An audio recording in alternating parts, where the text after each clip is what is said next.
Hello and welcome back to the Fin to the Woods podcast with me, Finian Hackett. I hope you're all doing well and have had a lovely week. I'm slightly annoyed because as soon as I started recording this, someone next door has started mowing their lawn. I don't know which way, I don't know which house, but it's disrupting my recording, which is quite annoying. So hopefully you can't hear that, and if you can, apologies, but there's not much I can do about it. However, we do have quite a bit to speak about this week. I'm going to update you on some of the things that I said I'd talk about at the end of last week's episode, some Palladium Panto announcement news, as well as what I've got up to this week and what I've seen, and yeah, just kind of general chit chat as usual.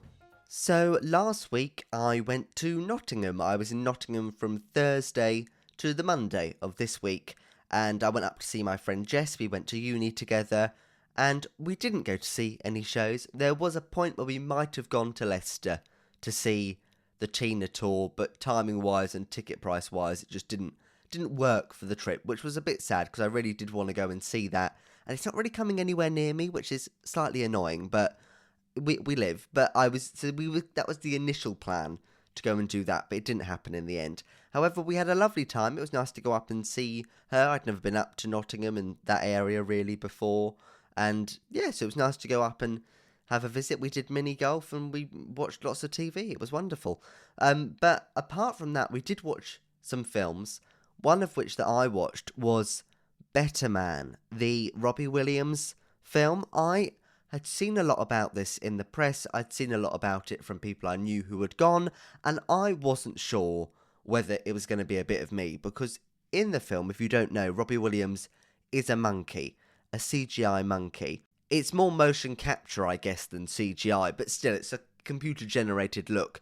And I did think initially, how is this going to work? But I was engrossed for the whole 2 hours. It's such a good movie, and I didn't realise it was basically a proper musical at points as well. There's some really impressive musical numbers. They do Rock DJ on Regent Street, I think it was, and I think they did it live on Regent Street with about 500 extras. It's crazy, and it's just really impressive. Directed by Michael Gracey, who directed The Greatest Showman movie, so he has experience in doing these big movie musical numbers and kind of performances.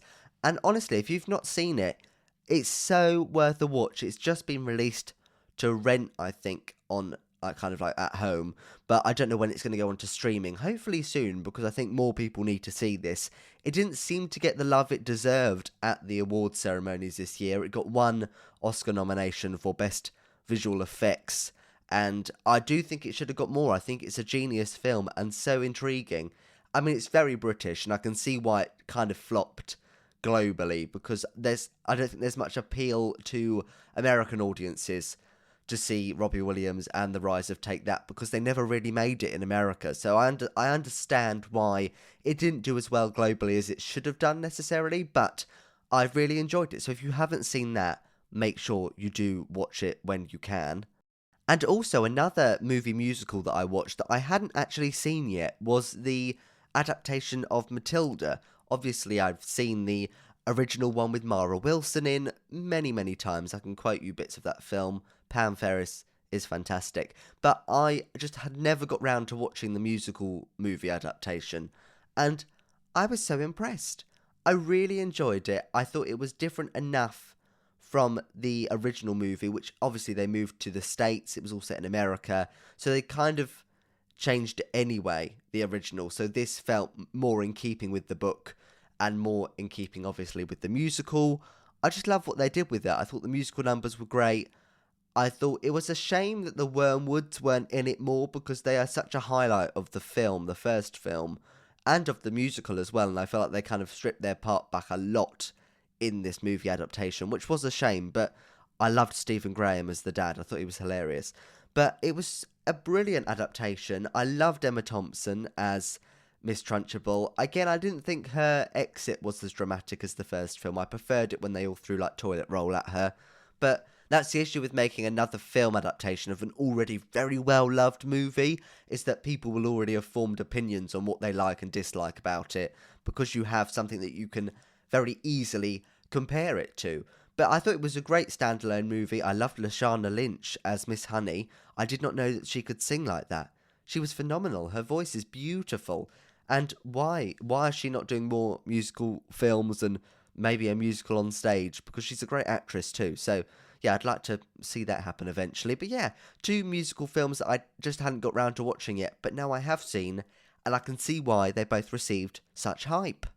The other thing that I've watched this week is Adolescence on Netflix. My God, I thought this was just genius television. So it's 4 episodes, and each episode is filmed in one shot. No cuts, nothing. It's all filmed in one shot from one camera.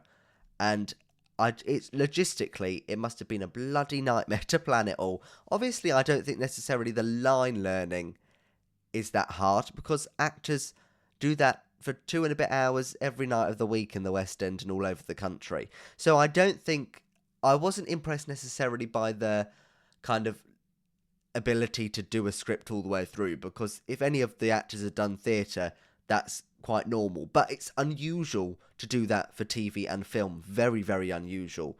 And it starred Stephen Graham as the dad of this child who's about, I think, 13, 14, called Jamie, and he kills the girl. He stabs her.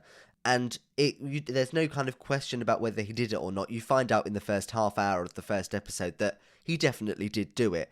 And then it's just kind of about the fallout and how it affects the school in the second episode, the child himself in the third episode, and the family in the fourth episode. But it's just so clever.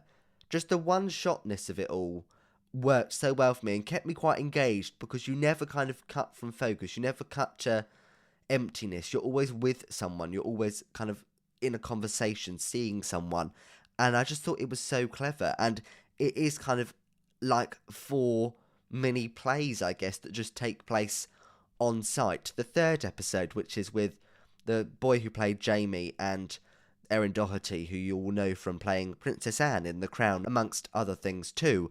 But she plays his kind of therapist, child psychologist, and it's just basically the two of them for an hour.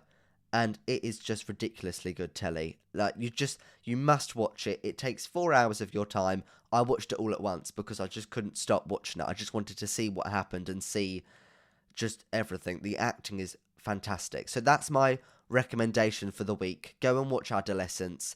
It's also such an important story about kind of the way social media shapes children today and young men, and the bad impact it can have on them as people and the way they behave. So I do think it's vital viewing for lots and lots of people. So yes, that is my recommendation. Right, let's talk about some of the things that I didn't get round to talking about last week. And I want to start by talking about Hamilton. So this has just extended its run in the West End to the 28th of March 2026. It's doing very well and continues to sell and is just a big success here in the UK. However, over in the States at the Kennedy Center, where Trump has taken over and his Republican friends have taken over, Hamilton has cancelled its planned 2026 run.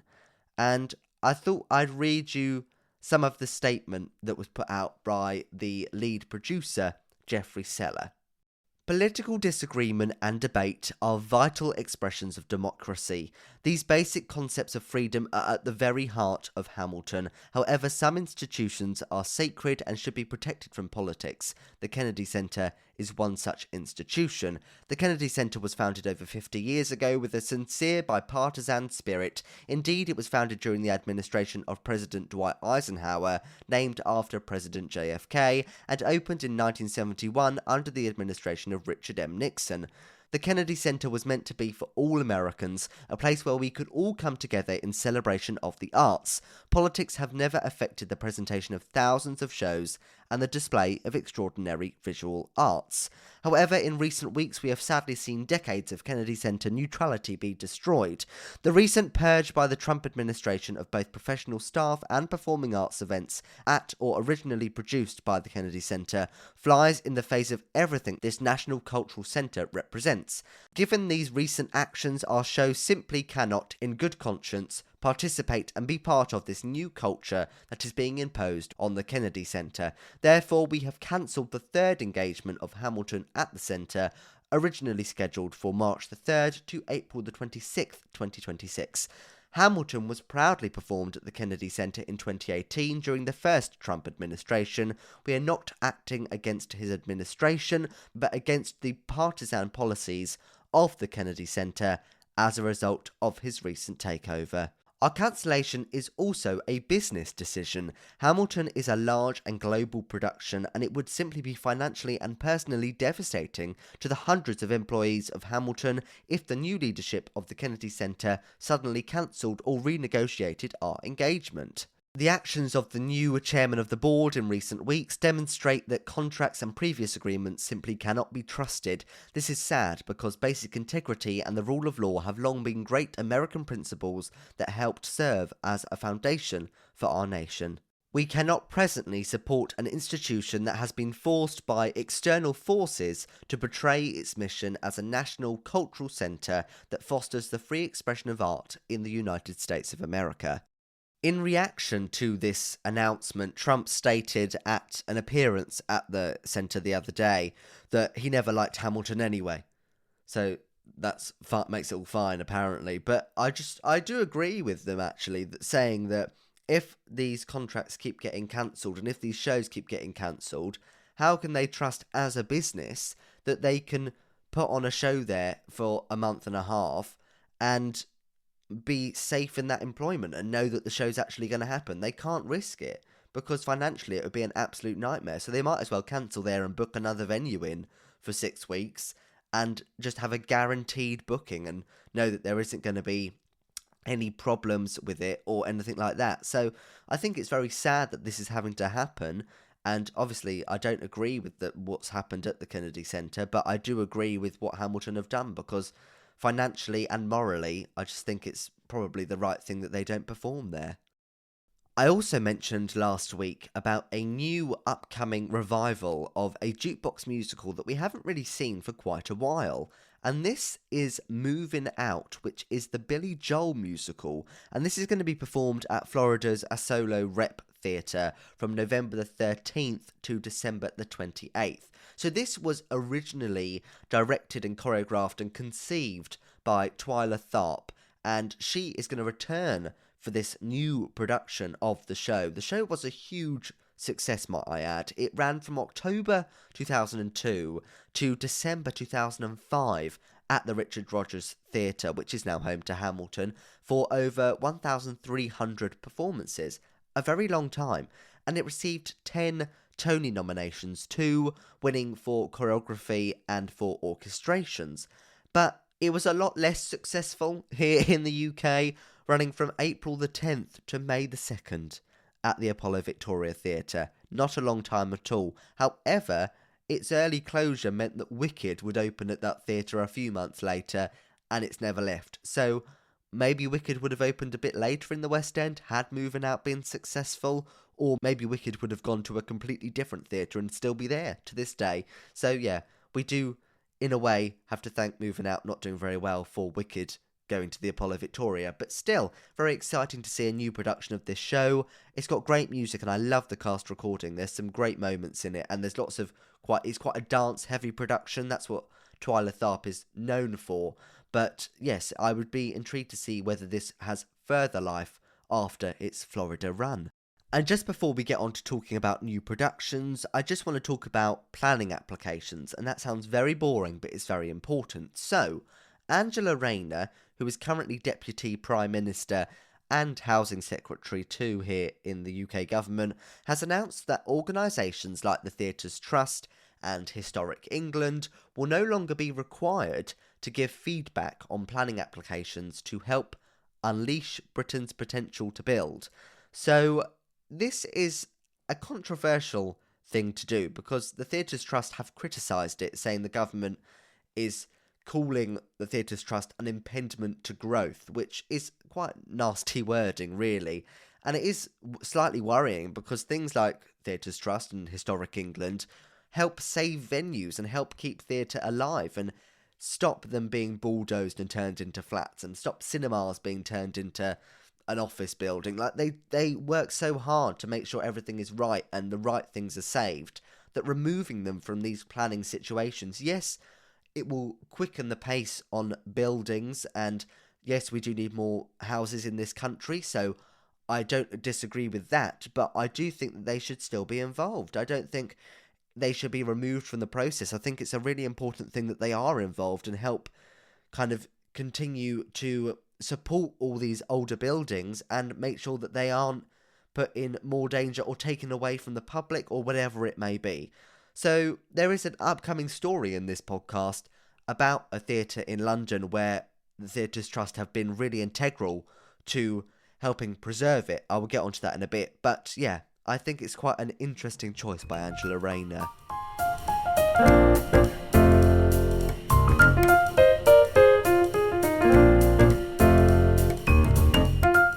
Right then, we're kicking off by talking about Panto. I know, I apologise. It's going to have to happen every week now, I think, because every week there seems to be another Christmas announcement. However, this is quite an exciting one. So, the 10th anniversary production of the Palladium Panto, the return of the Palladium Panto, I might add, has been announced. It's going to be Sleeping Beauty, a panto that they have yet to do. And this is going to run from the 6th of December to the 11th of January for 60 performances.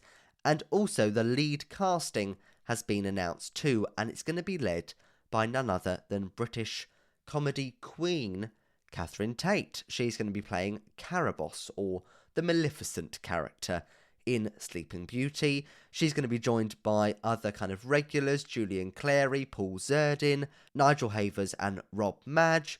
Also joining them are going to be John Coleshaw, who is a comedian and impressionist that many of you will know.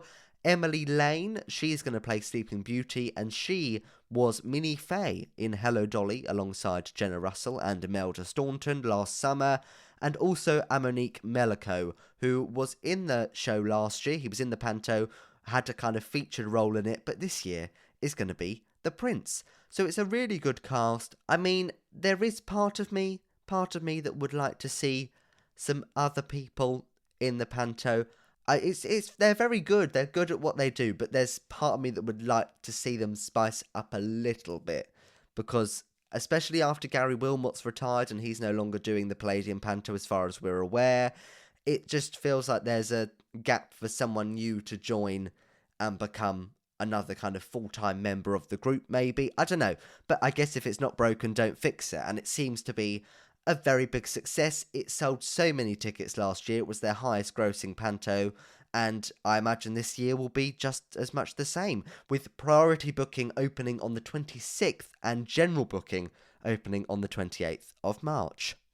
A musical version of the book and the film Artemis Fowl has received a private workshop. This was in association with Disney Theatricals, and it's all a bit secretive right now. I literally haven't got that much to tell you about it, but I'm sure there's going to be more news out as it goes on and as maybe it develops and progresses, but currently that's really all I have to tell you. But if you know the book and the film of Artemis Fowl, you're going to eventually be getting a musical version of it. Two Strangers Carry a Cake Across New York, which was a big success here in the UK at the Kiln Theatre and then at the Criterion Theatre, is going to make its North American debut at the American Rep Theatre in Boston, Massachusetts from the 20th of May. It's currently unknown who is going to be starring in that production. Will it be the same cast as here in the UK, or will it be brand new people? But yes, it's making its debut in America. And also a new jukebox musical based on the songs of James Taylor is in development. It's going to have a book by Tony and Pulitzer-winning playwright Tracy Letts, with Tony winner David Cromer directing, and it's going to be entitled Fire and Rain, which is the name of one of James Taylor's songs.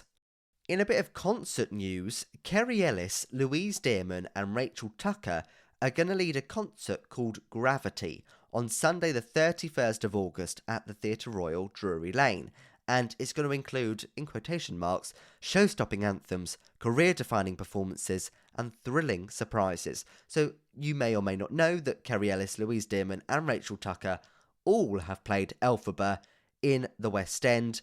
Louise Dearman also holds the title of being the only actress to play both Glinda and Elphaba full-time in the West End. But that'll be a great concert. The three of them have got fantastic voices. I think I've seen all three of them sing live at some point, whether that's in concert or in a show, and they're all phenomenal. So that'll be a brilliant evening at the Drury Lane. And also, Disney in concert, The Sound of Magic is going to tour the UK in 2026, going to Manchester, Birmingham, Edinburgh, York, Sheffield, London, Glasgow and Liverpool. And a little bit of extension news for you. The UK tour of Matilda has announced some more dates. It's going to play Southampton, Bristol, Birmingham, Norwich and Milton Keynes in 2026. As I mentioned earlier, there was a story in this podcast about a theatre that the Theatres Trust have helped kind of save, kind of not. We're going to get into it. So I think I might have spoken about this on the podcast before. I can't quite remember. But the old Saville Theatre in London, which was the Odeon, has closed recently. The Odeon has. And it's going to be repurposed back into a theatre again. And these initial plans were released in March 2024 and announced that Cirque du Soleil would be there as their kind of first permanent home in London. And on the upper floors, they're going to build a new hotel with a 6-storey extension, and the theatre would be in the basement. So this received quite a lot of backlash from both the public and certain organisations too, that the theatre wouldn't really work if Cirque du Soleil would end up leaving at some point with the theatre being in the basement. It was a nightmare for kind of lighting rigs. It would have been a nightmare for any show to get into that building. Also, the theatre itself, the actual building, would have been mainly a hotel, which kind of goes against the refurbishment of the building, and the extension, the story extension above, was quite large. So now there's been new planning put in, updated after consultation with these different companies, and it sees a 35% reduction in the extension, reducing the height by 8.36 metres.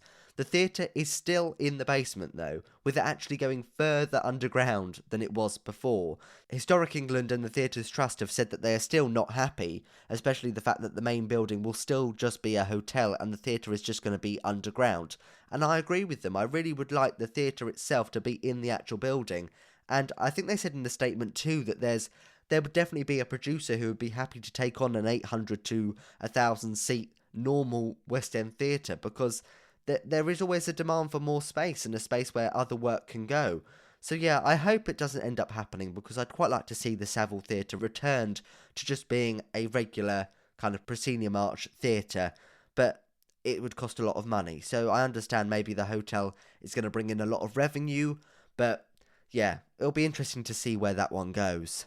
Tom Wright has been appointed the new artistic director of Leeds Playhouse. So he is currently Associate Artistic Director at the Kiln Theatre and Head of Artist Development at the Old Vic. So I think he sounds like a great appointment. I've never been to the Leeds Playhouse, but they've been producing some really great stuff. And unfortunately, it's not very close to me. My closest kind of rep theatre producing house is really the Chichester Festival Theatre. That's the closest one to me. And then I guess London's next, and that's apart from that, I'm not close to Leeds, I'm not close to the Leicester Curve, I'm not close to the Sheffield Crucible, I'm not close to the Birmingham Rep really at all, so I never really get to see all these other kind of producing houses, which is a shame, but hopefully one day I make a trip to the Leeds Playhouse, who knows. And over on Broadway, following quite a lot of controversy over the last 12 months, they've announced that they are going to be doing quarterly marquee dimmings at all 41 theatres on Broadway to honour those who have passed. So this is going to be on the second Tuesday of September, December, March and June. And people are going to be able to submit an industry member for inclusion in each ceremony, and they can put in kind of a bio about that person and a photo they want to see included. However, the Broadway in Memoriam Committee, which is a recent thing, they were recently formed after lots of drama surrounding the dimmings for Gavin Creel and Hinton Battle and Adrian Bailey and recently Linda Lavin too, and they were formed to kind of help kind of solidify this thing that they do over in the States and make it a better process and make it more inclusive of everyone who has passed away. So this new committee have said that they will still do singular dimmings for people who have had a profound impact on the industry. And the examples they gave were Stephen Sondheim and Chita Rivera. They would get one dimming across all the theatres for just them, with no one else there. I do think this is quite a good thing. I mean, it might be a bit of a cop-out, but also so many people in the theatre industry do pass away over the course of 12 months, and lots of them aren't necessarily well-known people. They might be costume designers or stage managers, and the general public don't seem to get as outraged about them not being included as the big stars. And personally, I think those people made just as big an impact on the theatre industry. Yes, maybe not as public-facing, but backstage, of course they made an impact, and they should be honoured too. So I actually think this is a really lovely idea. It's then going to be a bit contentious if people don't appear in them, like when there's an in memoriam at an awards ceremony and people don't get honoured in it, people get annoyed, or if certain people don't get this full dimming across all the theatres by themselves but are included in the quarterly dimming. It's going to cause still probably a bit of drama, but I do think it's a step in the right direction to honour everyone who passes and make it a slightly more inclusive event for all areas of the theatre industry.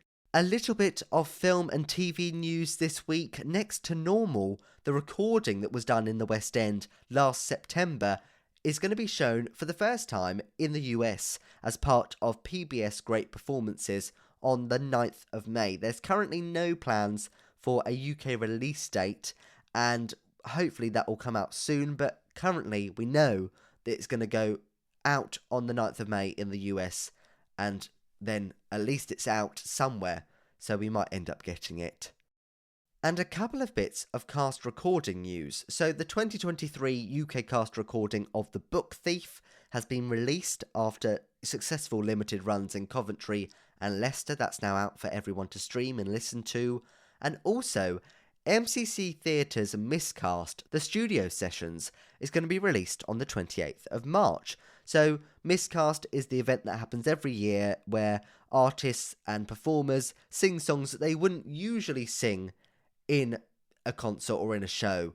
And it's such a brilliant event. So they've recorded 11 versions of these performances in studios, so they're brilliant quality, and they are going to be Let Me Be Your Star, performed by Jonathan Groff and Jeremy Jordan, Go the Distance, performed by Eva Noblezada, The Wizard and I, performed by Ben Platt, If I Were a Rich Man, performed by Katrina Lenk, The Human Heart, performed by Leslie Odom Jr. and Nicolette Robinson, What Is It About Her, performed by Stephanie J. Block, Who I'd Be, performed by Rachel Zegler, Edelweiss, performed by Lea Salonga, Come to Your Senses, performed by Raul Esparza, Beautiful City, performed by Kelly O'Hara, and Endless Night, performed by Heather Headley. As well as this, there is a special live recording of Take Me or Leave Me from one of the Miscast concerts, performed by Aaron Tveit and the late Gavin Creel. So I think this is going to be a great album. I cannot wait to listen to it. This is one of my favourite events of the year. It's such a brilliant idea. I wish we did it in the UK more. I know we've done that Roles We Wouldn't Play or whatever it was called, but I'd like to see this become a regular event like the Miscast concert. And a little bit of happy news before we get to the casting. Eva Noblezada and Reeve Carney, who starred together in Hadestown on Broadway and in the West End, have got engaged. They are now engaged to be married, so congratulations to them.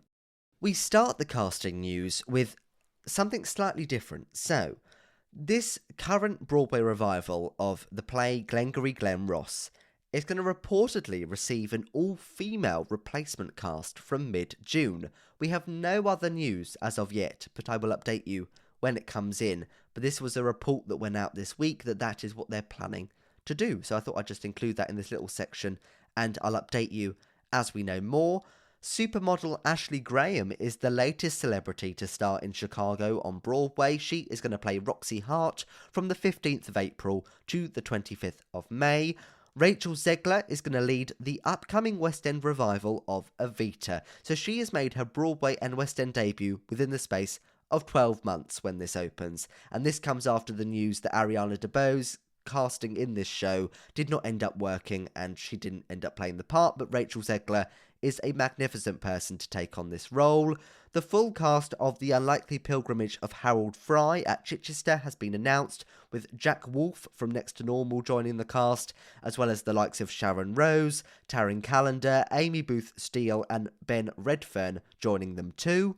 David Oakes, Donna Berlin, Johnny Broadbent and Les Dennis are just some of the actors joining Natalie Dormer in Anna Karenina at the Chichester Festival Theatre. Astrid Harris, Jessica Aubrey, Oliver Bales, Sam Faraday, Jenny O'Leary, Andrew Pepper, Tim Walton and Damien Winchester are the cast leading Titanic when it opens in Paris later this year. I'm very glad this is going all over the world and continuing to be a success.